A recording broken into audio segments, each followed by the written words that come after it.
Good afternoon once again, and welcome to our distinguished panelists and to our distinguished panel. Let me introduce them. Gustavo over there, who I know from his days as the former Minister of Tourism of Costa Rica. Niels, of course, who's the current Minister of Tourism for Ecuador. Mara, who was the former Tourism Minister of Peru. And of course, I think we know who this guy is. Ivan Eskildsen, of course, the Minister of Tourism for Panama. Please welcome them.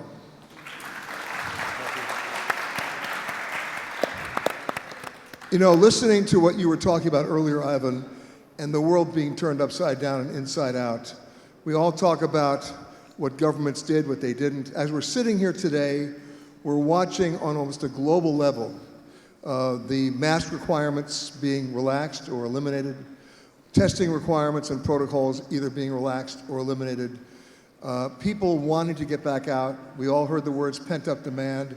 I'm one of those people who disagrees with that term. There's always been demand. It's just being refocused now. And at the same time, I talked about this in a previous panel, the first four-letter word that people take with the letter F is fear. And there's a subtext that was existing during the pandemic that many of you addressed very quickly. I know you did it, Gustavo, in Costa Rica, and that subtext was, I want to go, but I don't want to get stuck and not be able to get home. And one of the first things that you did was introduce the insurance policy, was introducing rigid testing, and this came across the board. It happened in Ecuador, happened in Peru, it happened here. What lessons, and I'll start with you, Gustavo, what lessons did you learn in terms of tourism development, in terms of hotel development, in terms of hotel investment that you're able to apply now based on the last 2 crazy years? Absolutely. Thank you, Peter, very much. And thank you for the invitation. It's wonderful to be here in a context of seeing our faces next to one another. Last time we spoke, you were just a face on a screen. We were. Yes, we were. So many lessons learned. What a period of amazing turbulence and educational turbulence we lived.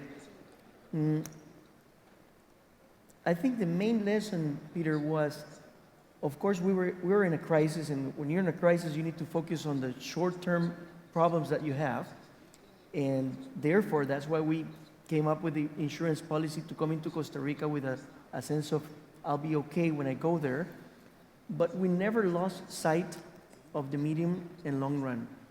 And right now, the numbers that the country is receiving at this point is a result of not having lost the sight of the trends, and especially the luxury segment is booming right now in our country. And what did we do about that? Well, we worked hard on recuperating the airline connection, the airlift to Costa Rica, both to the San Jose and the Guanacaste airports. And if I were to pinpoint specifically what was the recipe, of course, focus on your short-term problems because it was a crisis, but don't lose sight of what needs to be done for the medium and long-term recuperation.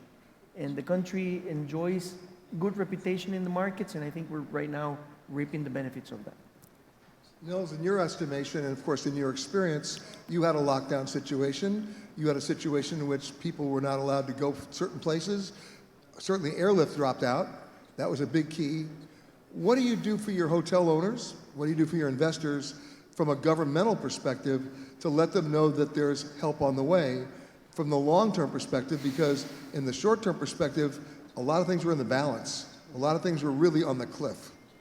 Yeah, well, first of all, I'm super happy and optimistic about the future of Ecuador. Thank you so much, Ivan, for your hospitality, SAHIC, Mara, so really nice meeting you here, and of course, Gustavo, what a pleasure and to be with everyone here today at SAHIC.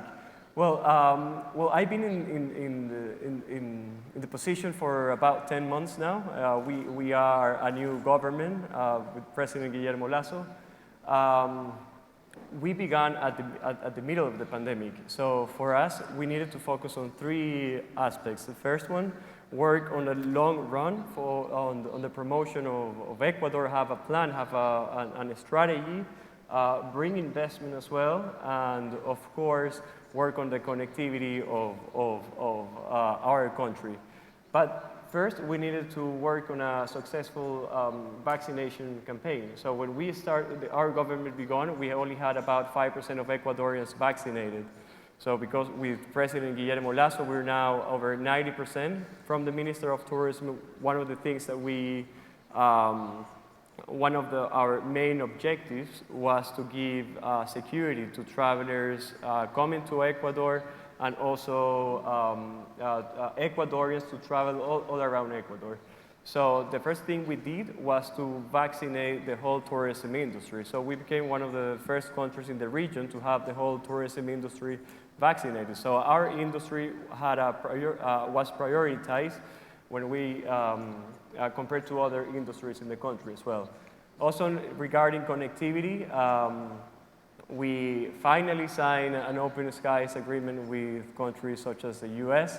I know many countries did this many years ago, but in this short term, we've accomplished it as well. Well, signing the open skies agreement is one thing. You still got to get the airplanes to come. Yeah, we're working really hard to do so. So we now have a very smart and strong marketing plan for the next 4 years. And that involves working with the airline industry hand by hand. You know, one of the big challenges in the news industry, of which I'm a part, is to get the information out there about the strength of the travel and tourism industry, about the global GDP, about what the WTTC does the research on and talks about. You know, an average of about 11% global GDP, but in certain countries, as all of you know, that average is much higher than 11%. So when you have something like the pandemic, it doesn't just hit someone going on their vacation, it hits the basic core of your economy. And Mara, in Peru, you had a similar crisis because you depend so much on travel and tourism. And if they're not going up to Machu Picchu, and they're not going to go into Lima, and they're not going to go to all the other locations, you have an economic problem that could be long-term. And by the way, Mara's going to be speaking in Spanish. Bueno, efectivamente, en el Perú la disminución de turismo nos impacta directamente. Yo por años he tenido una gran discusión con los ministros de Economía y Finanzas, porque en los países, como en el caso de Perú y seguro en Ecuador, y las industrias extractivas tienen un impacto muy grande en el Producto Bruto Interno, ¿no? Por ejemplo, en el Perú la minería está entre el 10 y el 12%, me imagino que en Ecuador el petróleo, y el turismo aporta entre el 3 y el 4%. Sin embargo, creo que nuestra gran tarea, para los que hemos sido o que van a ser autoridades de turismo, es mostrar el impacto microeconómico de la actividad. O sea, cada turista, llega un turista a nuestro país y es trabajo para muchas personas. Entonces, ese es el gran reto que hemos tenido y que seguimos teniendo, porque el impacto, más que a nivel macroeconómico, ha sido a nivel microeconómico. Muchos guías, artesanos, taxistas, y como ustedes saben, el Perú es un gran destino gastronómico, entonces restaurantes, mozos, cocineros se han quedado sin trabajo por mucho tiempo, porque tuvimos un cierre del país muy grande, ¿no? Entonces es trabajar para reactivar, y como en el panel anterior hablaban, se ha optado por mirar el turismo interno como una gran opción para volver a darle vuelta a esta rueda del turismo, ¿no? Y yo creo que ahí la región como tal tenemos una tarea muy grande para poder en conjunto el turismo fronterizo con el Ecuador, por ejemplo, aliviar, facilitar el tránsito en la frontera norte. Va a ser un gran reto para poder reactivar las regiones del sur del Ecuador y del norte del Perú, ¿no? Que son muy complementarias. Creo que hay retos para sentarse los gobiernos a estandarizar requisitos para ingresos del país. O sea, no podemos tener en cada país de la región requisitos diferentes. No sé si tengo que llevar prueba, si tengo que llevar constancia de vacunación, o sea, no sé qué pasa. Entonces deberíamos trabajar, o deberían las autoridades sentarse a estandarizar procesos. I couldn't agree with you more. The problem is it's 2 years down the road and no one's doing that. No one is going to do that. Everybody's in their own silo. Tenemos los ministros. I know. We got them all on the stage now. We can do it. But you also mentioned, you mentioned open skies, Niels. Now she just mentioned open roads.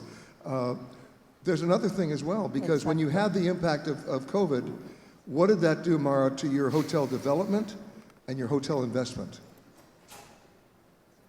And how did you recover from that?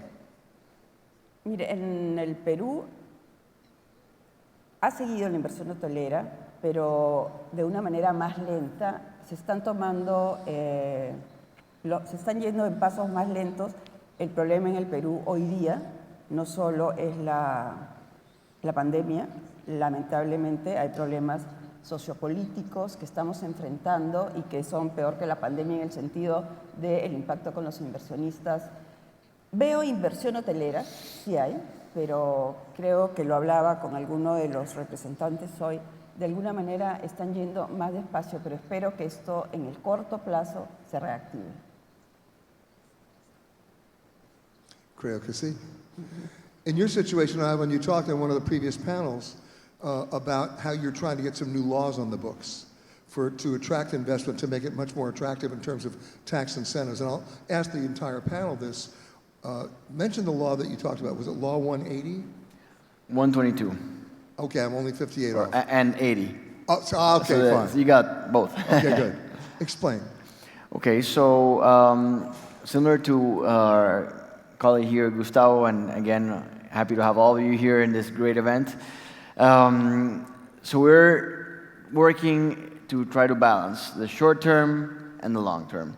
That's been let's say, the way we believe we can both survive, because we have, thousands of over 100,000 jobs that depend on tourism in our country. In a small country, that's a lot. And then we have this determination to really achieve this positioning in the long term based on the country's natural and cultural assets, which we believe that is the best route to differentiate our country as far as a tourism destination. So in the short term, there's a few strategies that we've been working, and we continue to work to try to attract demand in the short term. But then in the long term, we certainly believe that even though the impact of the government investments that we mentioned, over $771 million in 8 priority destinations, we need to definitely connect with private investment. Otherwise, you'll have a good road, which will benefit also the local population. You'll have electricity. You'll have better management, better waste management. However, you still need the hotel beds. You still need the local operators, the local entrepreneurs. So that's where these laws with incentives come in. And for example, Law 80 has been in place since 2012, and it provides a set of incentives for tourism investments in different types of investments. But then this Law 122, which I also mentioned that we are actually updating right now, it is more focused on attracting and increasing the quantity of hotel beds outside of Panama City, considering also that I mentioned that most of the hotel investment so far has been in Panama City. So in this case, we truly believe that there is a great opportunity with the right, we'll have the right set of incentives in place to be able to capitalize on the huge potential we see on this positioning that we are working in the long term to achieve as a country. But again, we need the private enterprise to capitalize, and it's an opportunity that's right there, right now. It won't be there maybe in 2 or 3 years when maybe more will have come in, but right now there is a great opportunity, and that's where these set of policy can come in. So you're saying it's a limited time offer? Exactly. Okay. All right, is anybody taking you up on it? Well, there is a lot of interest, and in this case, this particular law, actually this week, there is going to be the debate for the Asamblea, the Senate, will be scheduled to discuss the law. And in this particular law, where again, there is a lot of interest, because we had an initial set of, let's say, of conditions, which are now being adjusted, and basically the new proposal is that the investor will receive a fiscal credit for their investment, and then this fiscal credit can be sold or transferred to a third party. So this allows a cash inflow to the investor, and then it complements the, let's say, the ROI for the investor throughout the life of the project, right? So again, we believe this limited time offer will cause the impact we are expecting, and this is a way to accelerate, let's say, the investment that we know would come, but not in the speed we need it to come. A question for all of you about airlift. Here in Panama, you benefit from a great hometown airline, Copa, which is hubbed here.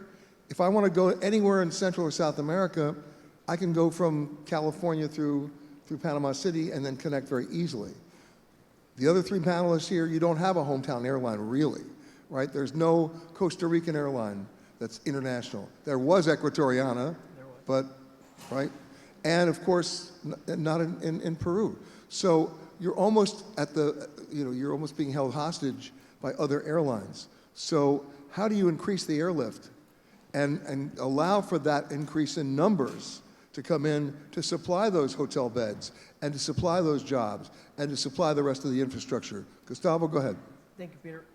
In the case of Costa Rica, evidently, like you say, there's no local airline, so we need to work together with international carriers.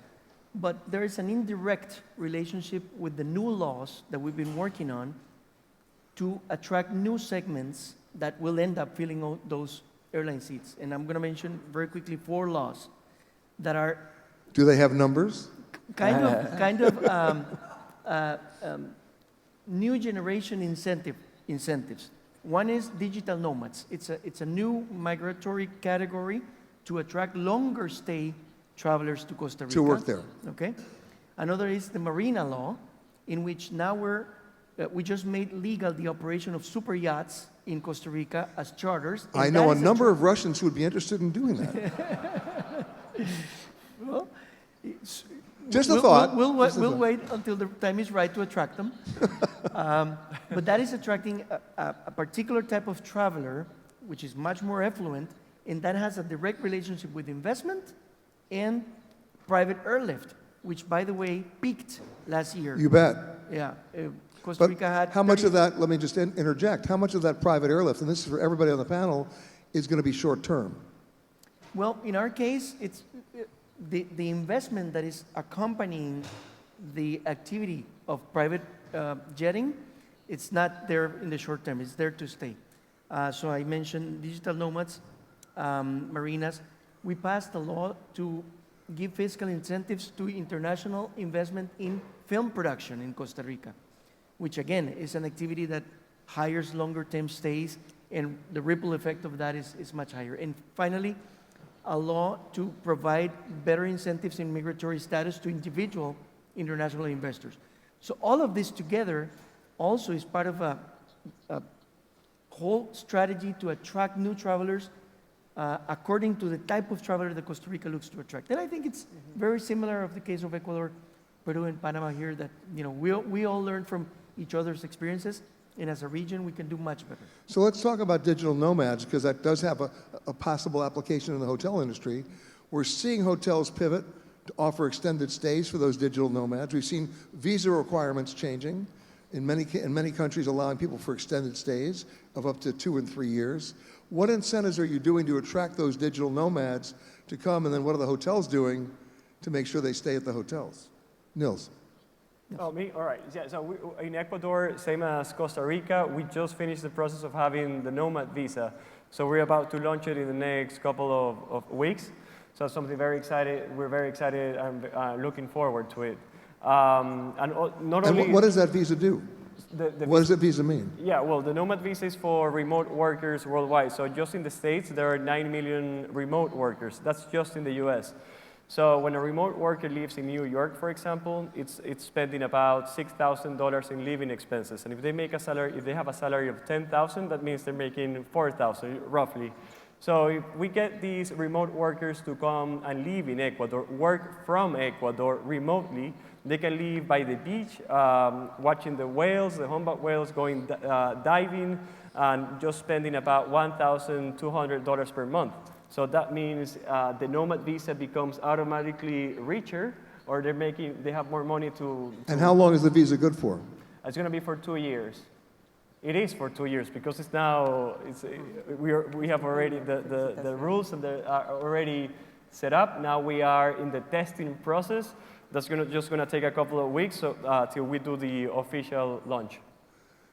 Mara?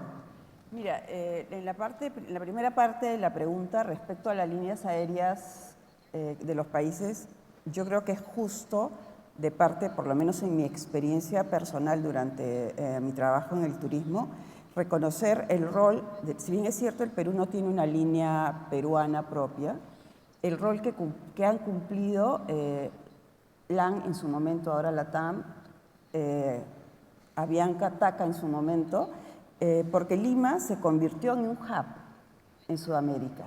Entonces eso nos favoreció muchísimo, ¿no? Si bien es cierto, vamos a ver, la empresa de LAN de LATAM en el Perú era LAN Perú, o sea, era una empresa peruana constituida ahí.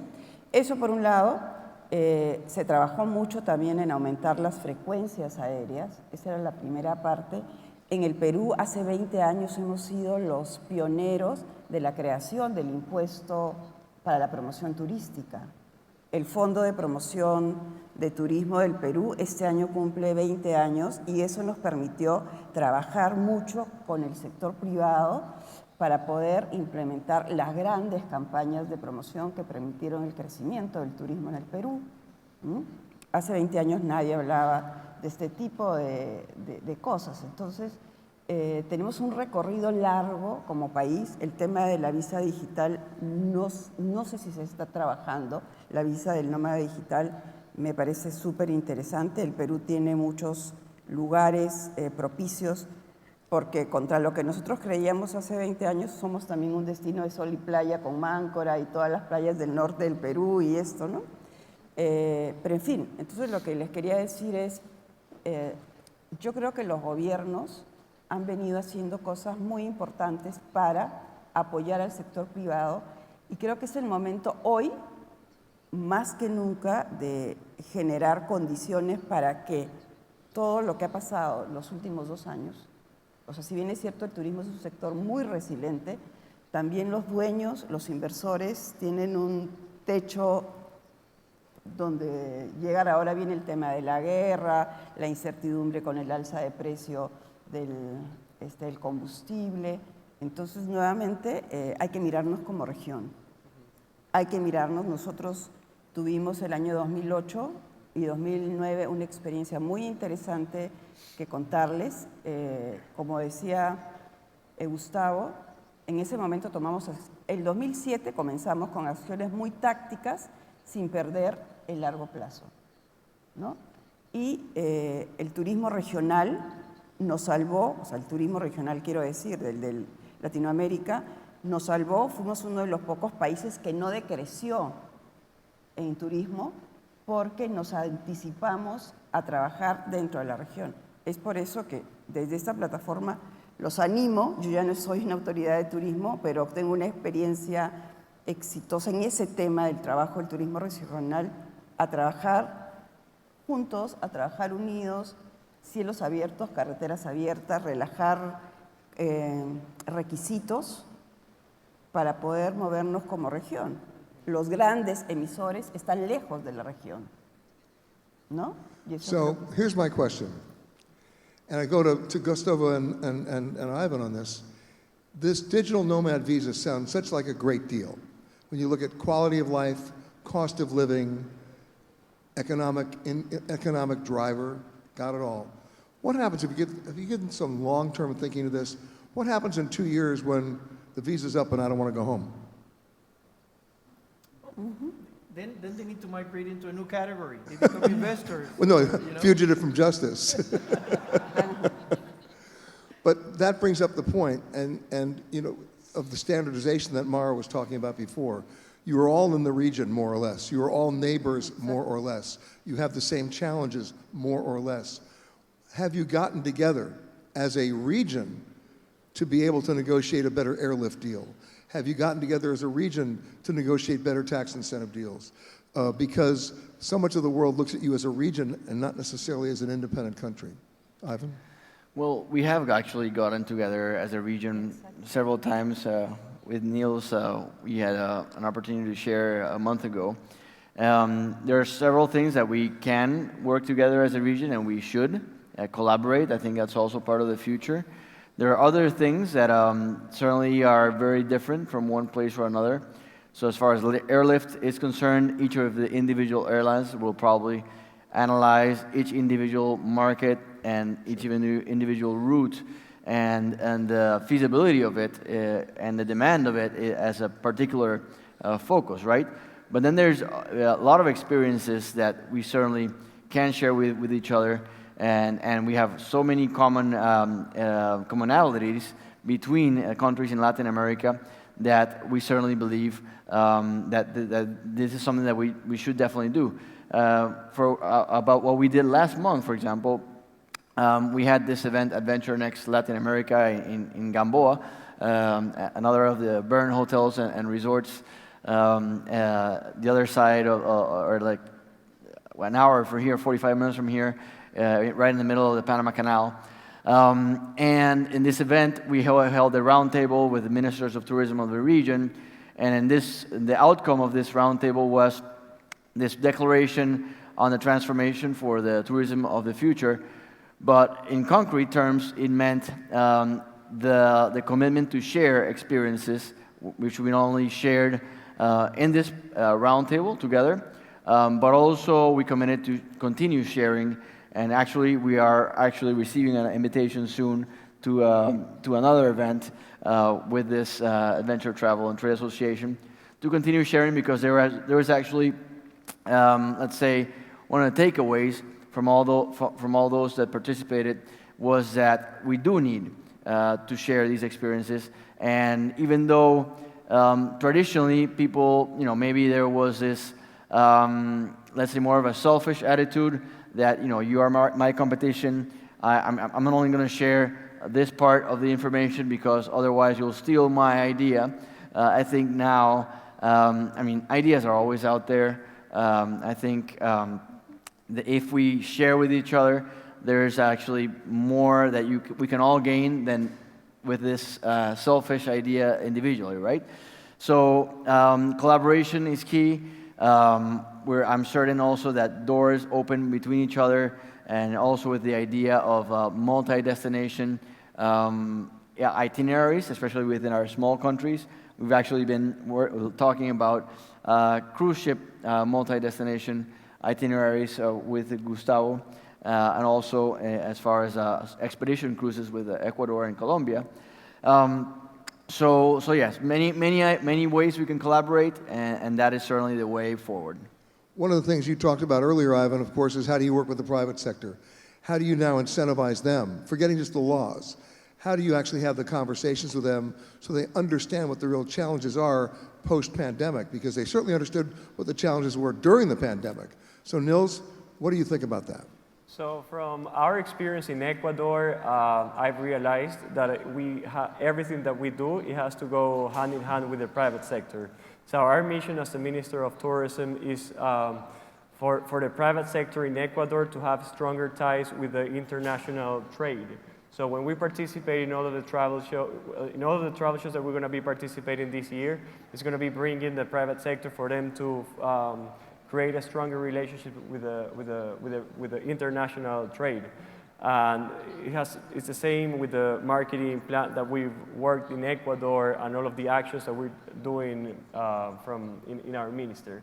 So definitely have a very strong and close relationship with the private sector. In talking with the hotel leaders earlier this afternoon, there was unanimity there, right? It's the leisure sector that's driving it. It's what's brought it back. It's what saved so many of you. Where do you see that going in terms of business travel at all? Do you see 2023 as having any impact or are we going to have to wait for 2024? And by the way, when I talk about business travel, I'm also talking about what we're doing here today, meetings. Gustavo? Well, I hate to say that, in my opinion, it's one of the segments that is taking longer to recuperate. We can all see it. But the good news is, and this is the silver lining that we need to, always look at, it's beginning to come back. I mean, here we are, meeting in person. The Costa Rica market it's never been super strong in corporate, and it's taken longer, but groups, events, seminars, it is attractive, and it's coming back slowly. I think, again, we need to focus on our short-term problems, but not lose sight of the long term, and there is investment already in place. There's already important money invested in these segments. So as governments, we cannot just abandon them. We need to continue to market intelligently, promote our strengths. Each one of us has strengths, and make sure that all types of investments, leisure and corporate, get the right attention from governments. And now I say it from the other side because I'm not a government officer anymore. So now you can actually speak. Pardon me? So now you can actually speak. Now I can speak Sorry. freely. Yeah. Well, in the travel industry playbook, which most of you have already thrown out because it didn't work during the pandemic, one of the things that happens is if you have no load, if you have no occupancy, you think you can discount your way out. The travel industry learned very quickly during the pandemic that didn't work. You cannot discount your way out. So how does this have an impact, Ivan, on rate going forward? Well, in our case, we've had this experience before the pandemic in the sense that hotel rooms actually doubled in 7 or 8 years in Panama City, and with a very strong impact to decrease hotel rates specifically.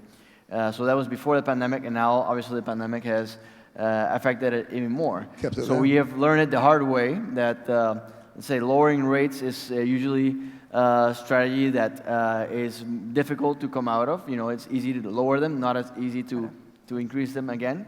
So in our case, certainly demand is the answer. In our case, certainly speaking about events is actually probably the most efficient or fastest way we can increase demand in the short term, just because we've also just recently inaugurated our brand new Panama Convention Center. We also have a historical demand, for example, in the shopping side, especially in the Latin America and Central American markets. And we actually just had we have a commission or committee with the private sector to create, let's say, specific concrete strategies for short-term demand, and mainly in these two areas, right? So we do have, let's say, an experience on what can work and what cannot, and we're certainly focused on what we can implement in the very, very short term to make sure we make the most of this 2022, because obviously we all expect 2023 and definitely 2024 to be much closer to the pre-pandemic levels and even above pre-pandemic levels. Of course, one thing you didn't mention, which I actually came here and did a story about for CBS years ago, is medical tourism. That's never going to go away. That's going to get better. Absolutely. Well, in Panama, actually, it's one of the many areas we have in opportunities according to our Sustainable Tourism Master Plan. I know there's several. Well, there's some new investments that have already made an important bet on this segment, and there's others that are considering investing in this segment because it's also, let's say, very related to our air connectivity. The ability to come to Panama, have some sort of medical treatment or surgery at a lower rate than you can do in the U.S. or other source markets. So yes, medical tourism is certainly another important source of demand. And then, of course, when we talk about digital nomads, let's just talk about nomads in general, otherwise known as retirees, right? That's your area, Gustavo. You have a huge retirement community in Costa Rica. Yes, it is a tremendous market.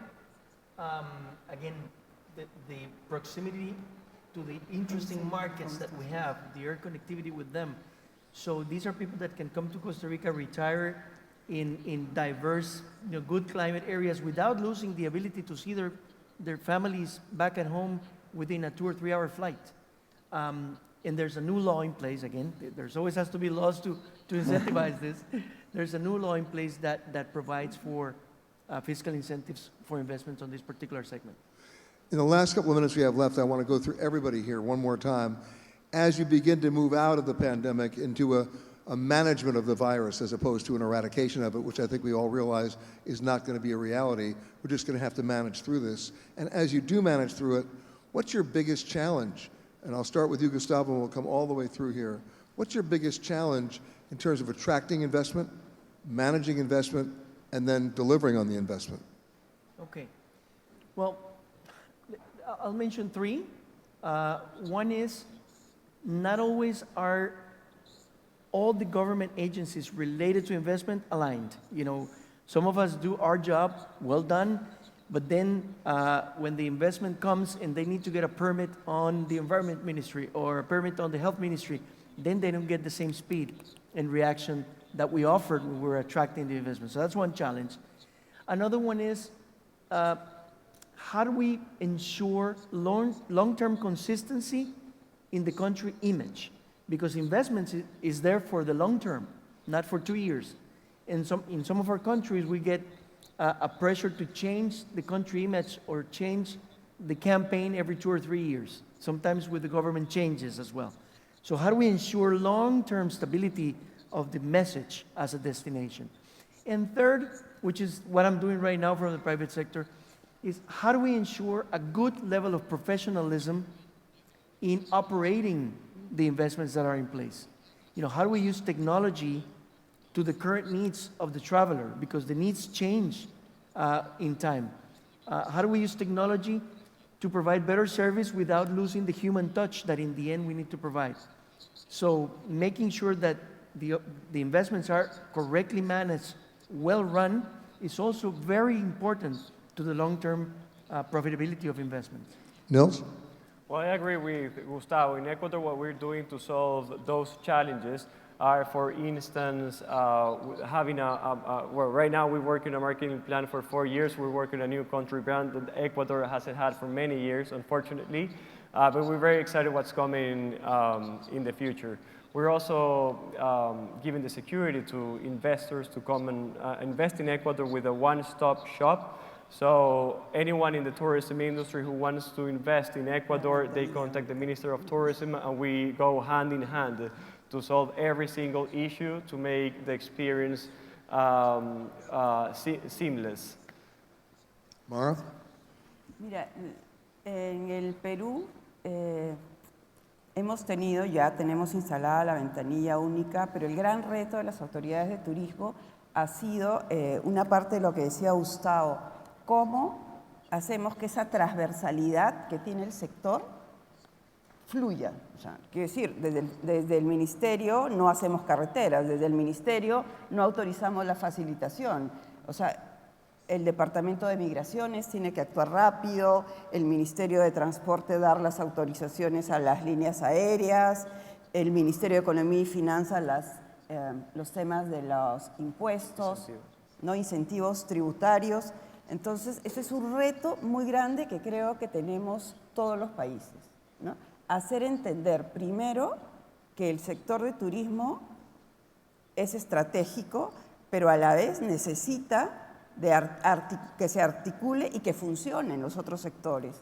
Porque podemos tener un estupendo plan, pero si no hay ayuda sectorial, no funciona, ¿no? Y quería contestarte un tema que hablaste sobre el turismo de negocios. En el Perú tenemos un fenómeno interesante. Lima es un sitio en turismo corporativo, sin embargo, Cusco, el sur del Perú, es de vacaciones, ¿no? Entonces, si bien es cierto, el turismo corporativo se ha frenado porque es una realidad, las empresas van a ahorrar dinero porque ya descubrieron el Zoom y el Teams y el Meet. Es cierto que los viajes de incentivos en los destinos como los nuestros están creciendo, ¿no? Las empresas con sus viajes de incentivos. Y en Lima he conversado con muchos dueños de hoteles y han descubierto, y los hoteles de 4 y 5 estrellas han descubierto el turismo interno, porque estaban muy focalizados al receptivo y al corporativo. Entonces, gracias a Dios, han reaccionado rápido y se están manteniendo en buenos niveles de ocupación.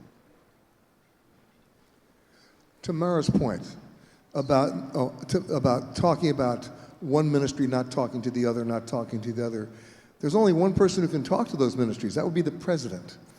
How's that working out for you? Well, in this very similar case than our colleagues, I think it is one of the main challenges. In our case, the solution that was proposed and signed by the president was to create a tourism cabinet.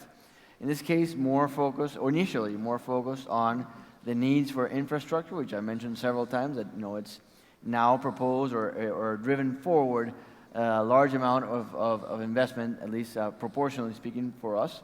And in this case, we want to continue or make that further, to have a further impact with other types of solutions, such as the permits that an investor would need for everything to move forward. And in this case, it's always like an internal campaign to create awareness of the importance of tourism, because it's easy, because in Panama, it's not always been the main topic in the table, because we've had the canal, because we've had the banking sector and the real estate sector. So in order for tourism to go up in the agenda, it's a permanent awareness campaign from everybody in the cabinet, from everybody, citizens, so everywhere, to make sure they all remember that it's something that will impact their pockets, impact financially everywhere in the country and in all socioeconomic stratum, right? So answering to your point, it's something that we are working on, and it is a challenge to make sure everybody understands the high impact that it could have if we were all able to align with the importance of tourism. As just a final aside, I know that Ivan and Niels are friends, so I can say this. I never see Ivan without his traditional Panama hat. And I don't think he wore it today because he knew Niels would be on the panel and would remind him that the Panama hat was developed in Ecuador. Please, ladies and gentlemen, thank our distinguished panel.